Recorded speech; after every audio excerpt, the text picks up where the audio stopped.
special week for the Celtics, for a popular player here, honestly, you want to talk about reverberations through the fan base. I mean, few have come through and impacted Boston sports fans in a way quite like the little guy, as Tommy Heinsohn used to call him, Isaiah Thomas, the king in the fourth, who really helped escalate Boston's rebuild back when Brad Stevens, obviously now the president of basketball operations, when he was the head coach. This Celtics team has been to, at the minimum, Eastern Conference Finals a half dozen times going back to the 2016-2017 season. And that first one that began the run, which of course included multiple trips and a win in the NBA Finals, started with the unlikely MVP candidate, top 5 vote getter, Isaiah Thomas, honored this week at the tradition by the Sports Museum. Our own Casey Hudson spoke with him there about his time in Boston. Isaiah Thomas, thank you so much for sitting down with me. The heavy-hitting question off the top for everyone. TD Garden's 30th anniversary is this year. What are some of the most memorable moments that you've had in this very building? The most memorable moment, probably the Game 7 win in 2017 playoffs in the second round.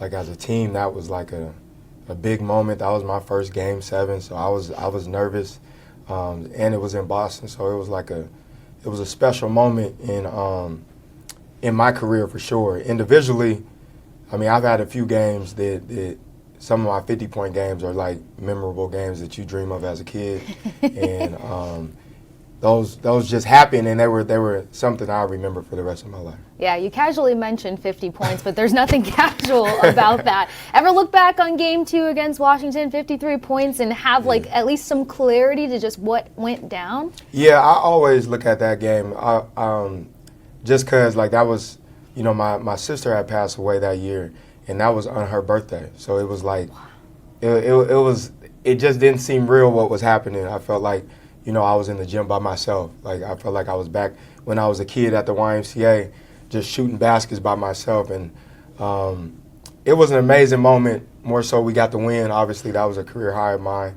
But to do that on her birthday was like, that was legendary. So you can't touch that. Oh, no, that was like storybook ending for sure. Oh my gosh, well, what a blessing you were able to experience something like that, and again, to be able to make and mark a moment. Now, creeped on Twitter a little bit. You tweeted, "Boston, I'm home. You see me in the streets, show some love." There's been all kinds of fan experiences that we hear about, that's for sure. But is there any fan experience that has stood out to you because Boston and the way that they have encompassed you and like what you mean is very evident here? Just the genuine love overall. Like, I always say it's like I played 10 years here. It's like I won a couple championships here for the city, and I didn't come close to that. What I did was just, put my hard hat on every day and give it my all.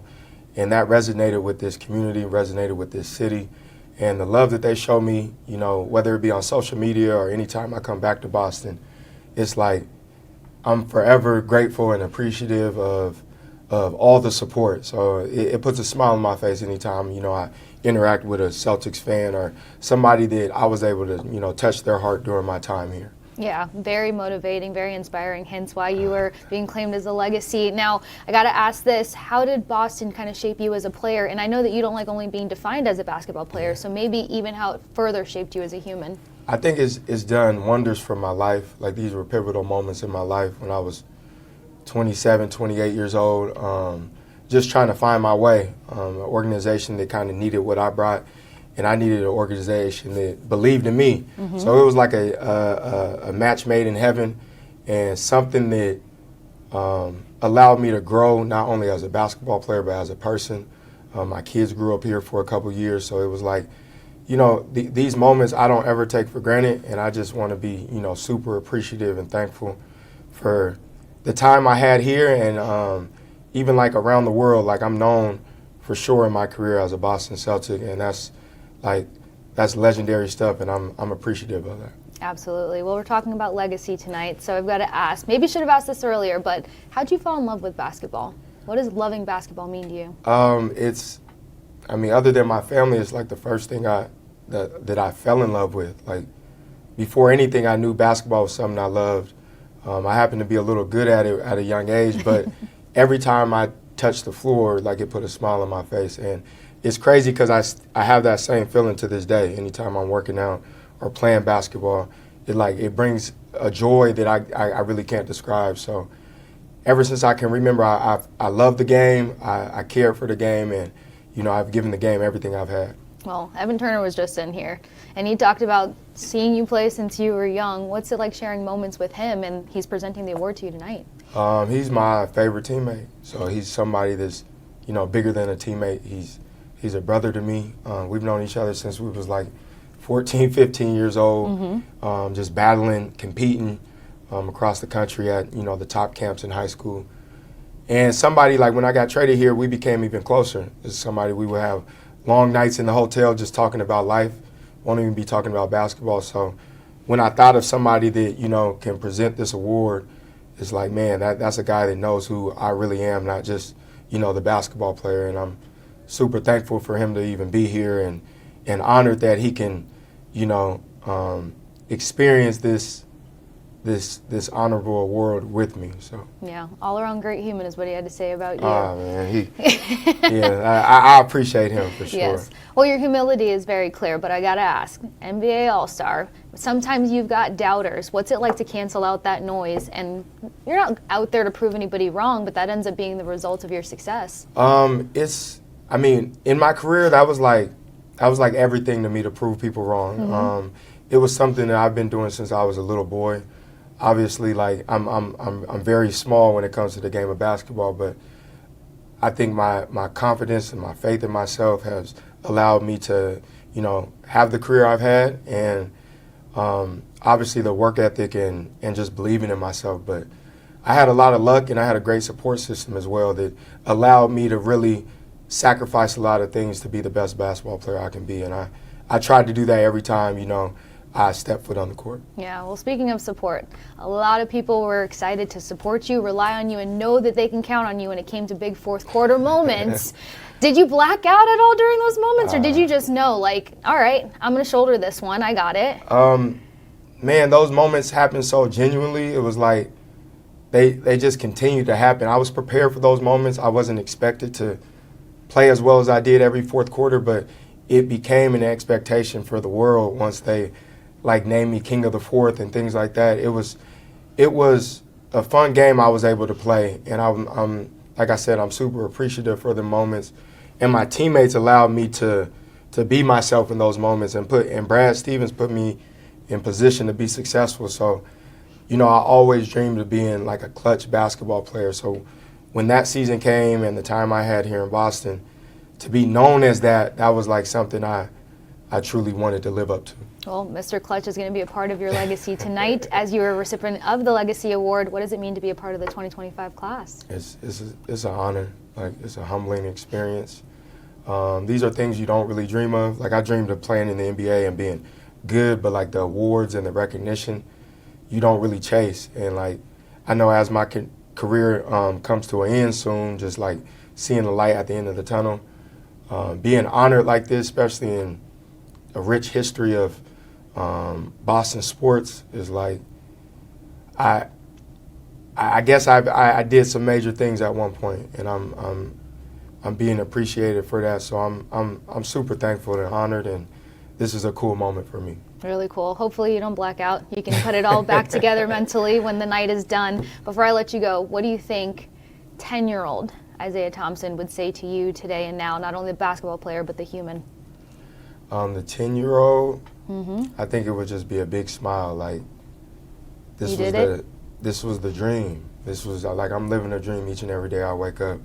With my career, the family I have, it doesn't seem real. So I'm super blessed, and I think that 10-year-old would just be like, damn, we've came a long way, and this is what we seen from the jump. We just didn't know how we were going to get there. Well, you made it to tonight. Thank you so much for joining us, and congratulations yet again. Thank you so much. Absolutely. Great stuff there between Casey and IT. I mean, it really just And he acknowledged this, Ante. It feels like a moment in time, right? When Isaiah Thomas was a Boston Celtic for oh so many reasons. I mean, some of the most exciting games, even pre-Jason Tatum, Jaylen Brown, and Kyrie Irving, Gordon Hayward, Al Horford, and some of the, more stereotypical stars have come through here. There was the IT era, a 3-year, not even 3 full seasons, but 3 parts of 3 years, 3 playoff runs with IT, 2 All-Stars, only times in his career that he was an All-Star. And as we know, everything just because of that debilitating hip injury that it sort of ended everything. He spoke at the time wanting to get paid and back up the Brinks truck and all of that. I mean, obviously his life went in a different direction with that hip injury that never quite allowed him to be the same player that he was by a long shot. I shouldn't even say quite. I mean, he played for 9 teams after the Boston Celtics, just bouncing around. And that's not even including G League teams. I'm just talking about NBA teams. He bounced around and around and around trying to find his old self. Tragically, by basketball standards, never rediscovered it, but played such a huge role in elevating this franchise, in part, starting the path to where it's become. People forget, I think anyway, it's not talked about as much anymore, that the recruitment of Al Horford at the All-Star game before he signed with Boston. Like, that stuff started there. Those two thought they were going to play together until that August trade that Kyrie winds up getting shipped to Cleveland because in the dead of night, Kyrie Irving becomes available. Right. So it's a fascinating tenure. It is a very fascinating tenure, and like obviously at the time I was in Los Angeles in high school, going off to college in California, and being from there, like Isaiah Thomas made the Celtics cool again. Like it was one of those things where like we knew in the California escape, like man, like you really gotta respect what the Boston Celtics are doing over there with like IT is like a problem. Got to deal with him every night and like just watch. Like I would watch his highlights like all the time, and like knowing that Kobe stamped him at the time was like, man, like Kobe is even saying this dude is like legit, and like his story, just being the last pick of a draft and like going to Sacramento, where we know many careers go to die. Yeah, amen. And like he just kept chugging along, and it felt like every time he got closer and closer and closer to being the guy that he knew he could be. And then in Boston, he fully became that. And like, it was like a lot of kids growing up that want to be like IT based off of what he did here. And that was just very special to see. Yeah, really cool figure, obviously, in Celtics history. One that you think about the all-time greats that have come through Boston, all those numbers that are up in the rafters, championships won, all of that. Obviously, he doesn't hold a candle to the vast majority of those guys. You think about the Celtic City documentary that came out, IT barely even mentioned. That era was glossed over because it wasn't part of a title era.